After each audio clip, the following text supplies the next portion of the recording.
Halo, Assalamualaikum, saudara-saudara. Ketua Umum PDIP Megawati Soekarno Putri kembali diserang oleh kelompok yang anti dirinya. Kali ini dilakukan oleh Effendi Simbolon, mantan kader PDIP yang beberapa waktu lalu dipecat dari keanggotaan PDIP.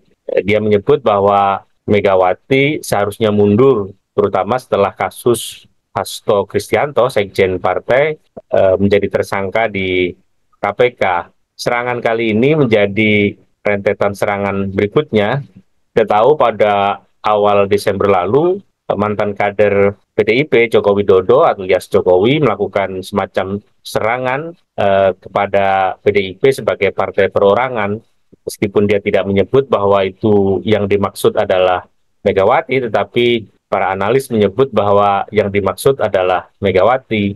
Lalu pada pertengahan Desember, serangan juga dilakukan terhadap Megawati anonim melalui spanduk, yaitu Megawati Ketua Umum Ilegal. Ada indikasi bahwa ini dilakukan oleh orang yang memiliki power, sebab laporan yang dilakukan oleh kader PDIP kepada polisi mandek gitu ya. Dan sekarang ini serangan ketiga dilakukan langsung oleh Effendi Simbolon. Kalau kita lihat karakteristik serangan, sebenarnya yang pertama itu dilakukan oleh orang yang jelas, tetapi kemudian sasarannya tidak disebut namanya. Itu yang melakukan adalah Jokowi, tetapi yang dimaksud siapa tidak disebutkan. Yang kedua adalah yang melakukan siapa tidak jelas, tetapi nama yang disasar jelas, yaitu Megawati lewat spanduk itu sebagai ketum ilegal. Dan sekarang ini yang dilakukan oleh Effendi Simbolon adalah yang melakukan jelas dan yang disasar adalah Megawati yang juga jelas gitu.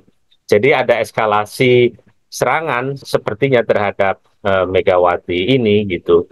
Nah, tentu ini harus dikaitkan dengan momen Kongres PDIP yang akan berlangsung pada April mendatang gitu. Apakah kemudian kalau melihat polanya sebulan 2 kali serangan itu kan berarti akan ada 5 atau 6 kali serangan sampai pada bulan April saat Kongres mendatang begitu ya. Jadi akan seperti apa sebenarnya dialektika serangan pertahanan, serangan balik ini akan terjadi antara kelompok yang anti Megawati dengan kelompok yang pro Megawati. Kita akan membahasnya ini lebih dalam dengan analis politik, dosen dan juga peneliti politik yang juga pegiat hak asasi manusia, Bung Halil Hasan. Apa kabar, Bung Halil? Kabar baik, Bung Ali, seperti biasa. Iya, Bung. Ini serangan, counter, dan segala macam mulai menarik ini karena seperti tadi saya ungkapkan bahwa jika sebelumnya itu tidak terlalu jelas, sekarang udah mulai jelas siapa pelakunya dan siapa yang disasar ini, Bung. Apa yang bisa dilakukan oleh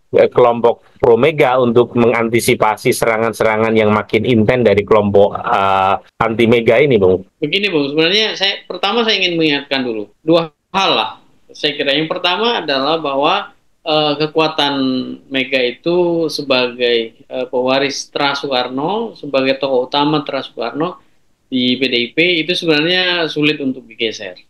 Pada bagian itu saya ingin mengatakan bahwa eh, apa namanya serangan kalau hanya sekali dua kali mungkin agak susah, Bung ya. Jadi kuat sekali faksi, terutama faksi Mega yang di belakangnya ada Prananda termasuk Hasto juga itu sangat kuat ya di PDIP, jadi agak sulit juga untuk menggeser. Kalaupun ada pergantian gitu ya, maka sebenarnya ya kurang lebih akan ada di faksi itu ya. Seandainya pun misalnya saya membayangkan nanti di Kongres itu ada misalnya pemilihan gitu ya, ya pasti pemilihannya itu kalau terbuka itu akan digunakan oleh vaksinnya Mega. Kalau tertutup ya tentu negosiasinya sebelum diumumkan misalnya secara aklamasi kemudian ditunjuk pasti ketua umumnya nanti akan ada dari faksi itu siapa yang diterbukakan. Peran Anda yang paling kuat saya kira. Nah, saya ingin mengatakan bahwa serangan sekali, dua kali, tiga kali ya untuk menggoyang Mega barangkali agak sulit dilakukan kalau yang dimaksud adalah menggeser pengaruh Megawati sebagai patron dari salah satu faksi yang terkuat di PDI Perjuangan. Jadi agak berat ya. Yang kedua, saya ingin mengatakan bahwa memang sejak awal sasaran tembak dari begitu banyak serangan yang dilakukan secara terbuka maupun diduga dilakukan oleh kubu Jokowi dan kawan-kawan termasuk mereka yang dipecat yang jumlahnya 27 orang itu memang sasaran tembaknya Megawati. Jadi sangat jelas bahwa sebenarnya serangan ini bukan atas PDI Perjuangan, tapi atas Megawati. Mulai dari soal narasi Megawati, narasi sebagai partai perorangan yang tadi Anda sebut, misalnya PDIP sebagai partai perorangan yang disebut oleh Jokowi, meskipun Jokowi waktu itu tidak menyebut nama secara eksplisit, tapi gampang diduga bahwa sebenarnya sasaran tembaknya adalah Megawati. Karena sebenarnya yang pada akhirnya mengganggu kepentingan politik terutama dari kelompok ini di PDI Perjuangan itu adalah Megawati. Yang lain misalnya serangan spanduk, apalagi serangan terbuka yang kemarin disebut oleh Effendi Simbolon, itu nyata-nyata sasaran tembaknya adalah Megawati Soekarno Putri, bukan PDI Perjuangan. Begitu, Bung. Kenapa kemudian yang disasar Megawati? Kalau tadi Anda menyebut bahwa posisi Mega sebagai patron di PDIP itu sangat kuat dan sulit digoyahkan gitu. Apa strategi apa yang dipakai sesungguhnya? Karena serangannya kenapa Megawati, kenapa tidak second line gitu ya? Misalnya, oke, second line sudah dilakukan serangan, kalau itu bisa disebut serangan, yaitu mentersangkakan Hasto, tetapi barangkali bisa dilakukan yang jauh lebih masif gitu terhadap second line untuk meruntuhkan kredibilitas PDIP misalnya gitu. Mengapa serangannya justru kepada Megawati yang nyata-nyata kuat gitu? Sebenarnya tokoh utama di PDI Perjuangan itu kan hanya Megawati. Sesungguhnya dia yang bisa bertahan dalam dinamika 32 tahun Orde Baru gitu ya. Dari kecil dia terbiasa dieksklusi oleh kekuasaan dan dia bertahan terus sampai 2025 gitu. Ketika reformasi kemudian mati dan lalu neo Orba bangkit kembali, ya Mega tetap satu faktor gitu dalam politik Indonesia. Sehingga saya ingin mengatakan bahwa sebenarnya yang menjadi political barrier gitu ya, jadi yang menjadi barrier politik untuk seluruh aneka kepentingan kelompok-kelompok kontra Megawati di PDIP selama ini, termasuk Jokowi sebelum dipecat dan 27 orang lainnya sebelum dipecat gitu ya, sebelum ada pengerasan sikap dari Megawati dan faksinya, sebenarnya ya barrier terbesar itu Megawati gitu ya. Yang barangkali di masa lalu kita melihat bahwa Megawati dan halnya saya sebut Puan gitu ya. Puan di awal-awal itu seperti pinang di belah dua ya secara politik gitu dengan Megawati. Tapi kan belakangan dua kekuatan ini di dalam itu bisa dipisahkan akhirnya oleh kelompok ini gitu. Dan faksi Puan itu kemudian dengan gampang itu mudah untuk diajak negosiasi, mudah diajak untuk kompromi. Dan kita pernah mengatakan sebelumnya bahwa ya kalau ada pintu masuk untuk cawe-cawe di Kongres, ya pintu masuknya adalah faksi Puan gitu ya. Nah sekarang kan sudah kelihatan sekali bahwa pembatas terbesarnya, benteng terkuatnya, rintangan terbesar untuk seluruh agenda politik kelompok-kelompok non Megawati itu hanya Megawati. Makanya serangan itu diarahkan kepada Megawati. Sehingga kalau misalnya tadi Anda menyebut soal pentersangkaan Hasto gitu ya. Kalau pun misalnya yang akhirnya dikorbankan itu Hasto, itu tidak akan ngefek terhadap Megawati. Bahwa Megawati akan kesulitan mencari anak mas lain pengganti Hasto untuk jadi PLT maupun untuk menjadi sekjen sekjen PDIP secara permanen gitu. Itu ya kita akui itu, sehingga kesulitan bagi Megawati. Tapi pentersangkaan Hasto pun sebagai sebagai strategi untuk melemahkan kekuatan faksi ini, itu tidak akan berhasil kalau yang tetap bercokol itu tokoh patronnya itu adalah Mega gitu. Oke, Bung, tadi bicara soal Hasto ini menarik karena menurut mantan penyidik KPK sebenarnya secara teknis Hasto sudah bisa menjadi tersangka pada tahun 2020, baru kemudian sekarang kasusnya berlanjut gitu. Seperti yang pernah kita bicarakan bahwa di dalam sistem di mana politik mengontrol hukum, memang hukum bisa menjadi instrumen untuk negosiasi politik. Dan saat ini tampaknya memang ketika Hasto tidak dijadikan tersangka kala itu, mungkin ini adalah semacam tabungan politik bagi kelompok tertentu untuk menyandra Hasto, misalnya seperti itu. Nah, ketika kemudian amunisi mentersangkakan Hasto itu kemudian dilakukan hari-hari ini, Hasto tampaknya ingin bernegosiasi dengan cara memberikan semacam ancaman, termasuk data-data yang dititipkan kepada Koni Rahakundini, ya, pengamat militer gitu ya. Nah, apakah kemudian ketika terjadi dialektika sekarang ini juga akan menjadi semacam pertarungan gitu, bahwa kemudian ketika Megawati dan Hasto ditekan gitu, diserang lah, katakanlah seperti itu, apakah kemudian yang pro Mega dan Hasto ini kemudian akan melakukan serangan balik dengan cara membongkar-bongkar apa barang bukti yang dititipkan kepada Koni itu, Bu? Ya gini Bung, sebenarnya saya termasuk yang sangat yakin ya Hasto itu punya begitu banyak kartu truf ya. Saya sangat yakin itu karena kalau kita lihat misalnya bagaimana kesaksian si Koni ya gitu, itu kan dengan sangat pede mengatakan bahwa dokumen itu ada di dirinya gitu dan sekarang ada di Rusia. Dan saya kalau melihat bagaimana kedekatan Hasto dengan Jokowi selama ini, itu kan apa namanya sulit untuk tidak mengatakan bahwa dia juga pegang kartu truf. Nah, dari sisi politik sebenarnya apa yang dilakukan oleh Hasto kemarin itu merupakan satu upaya untuk melakukan semacam negosiasi. Bahwa dia punya bukti itu saya yakin ya. Tapi apakah motif dari semuanya ini adalah untuk betul-betul penegakan hukum, untuk pemberantasan korupsi, gitu, untuk kemudian secara berjamaah melakukan semacam pembersihan gitu ya? Menurut saya tidak. Yang dilakukan oleh Hasto itu betul-betul bagian dari strategi perlawanan. Dia melawan kekuatan politik di luar dirinya gitu, dan dia kemudian menjadikan apa yang dia punya selama mendampingi Jokowi ya, dia mendampingi Mega tentu saja.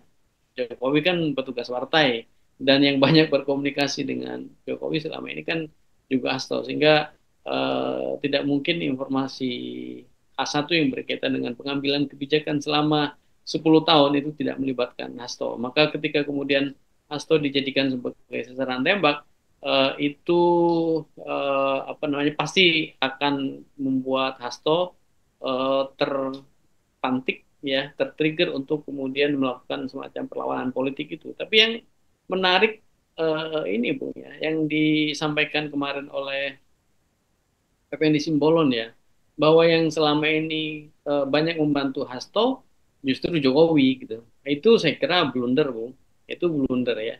Kalau kita serius ya mengatakan bahwa KPK itu betul-betul murni secara profesional ingin memberantas korupsi, harusnya kan dengan pernyataan itu yang paling bertanggung jawab Jokowi. Maka kalau Hasto itu sebenarnya sudah layak ditetapkan sebagai tersangka sejak tahun 2020 dan menjadi tidak diumumkan sebagai tersangka karena ada orang yang melindungi, atau dalam bahasanya Effendi Simbolon Jokowi yang membantu dia, maka yang sungguhnya melakukan obstruction of justice itu Jokowi.